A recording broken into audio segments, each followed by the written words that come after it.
नमस्कार, good morning. आप देख रहे हैं आज तक, आपके साथ मैं हूं मलिका मल्होत्रा।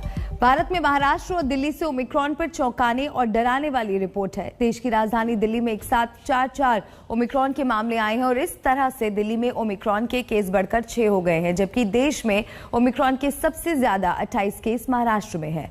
महाराष्ट्र में 8 नए मामलों के साथ ओमिक्रॉन के ताजा विस्फोट की खबर सामने आई है और देश में ओमिक्रॉन के मामलों की संख्या बढ़कर हो गई है 57। तो संभल जाइए, ओमिक्रॉन खतरा बड़ा है।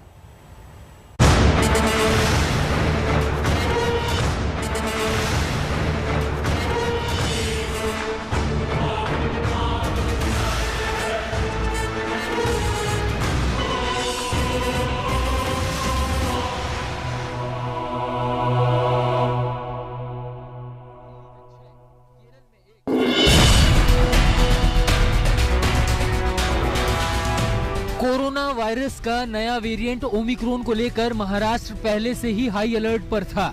एयरपोर्ट पर विदेश से आने वाले तमाम यात्रियों पर तगड़ी निगरानी रखी जा रही थी। उसके बावजूद भी महाराष्ट्र में ओमिक्रॉन जैसे विस्फोट सा हो गया।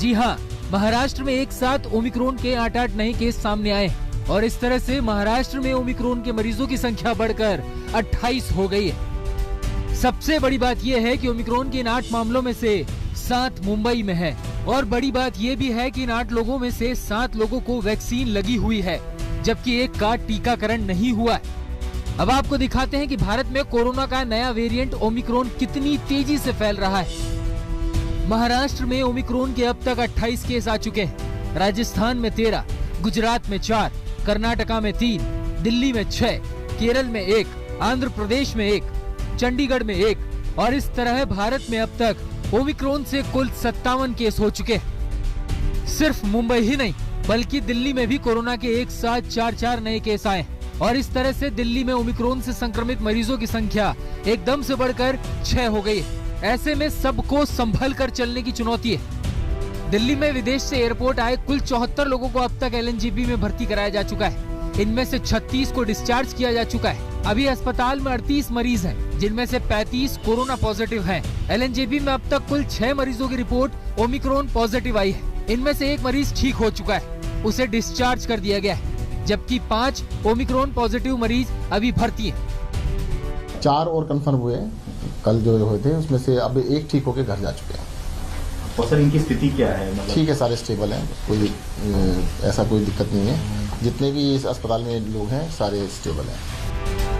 हम आपको बता दें कि पिछले साल 20 दिसंबर को कोरोना के डेल्टा वेरिएंट की पहचान हुई थी और कुछ ही महीनों बाद यानी अप्रैल 2021 में भारत में डेल्टा के चलते कोरोना महामारी की दूसरी लहर देखने को मिली, जबकि अमेरिका, इंडोनेशिया और यूरोप के कई देशों में डेल्टा वेरिएंट से लाखों मौतें दर्ज की गई और अब ओमिक्रॉन वेरिएंट दुनिया के 71 देशों में फैल चुका है। ओमिक्रॉन को लेकर तो ये भी चेतावनी दी जा रही है कि ये कई गुना तेज रफ्तार से फैलता है।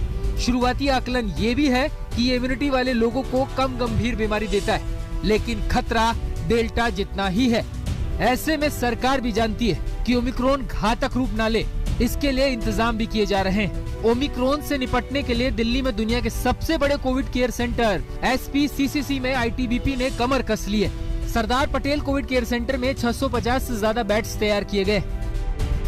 ऐसा कहा जा रहा है कि शायद 3rd वेव आ सकती है ओमिक्रॉन के बाद, तो ये सेंटर हमारा फंक्शनल है और यहाँ पर लगभग 650 बेड्स अवेलेबल हैं, जिन्हें हम किसी भी समय बढ़ा भी सकते हैं आने वाले टाइम पे। यहाँ पर 150 बेड्स ICU बेड्स हैं, जो कि PM केयर्स फंड से स्थापित किए गए थे।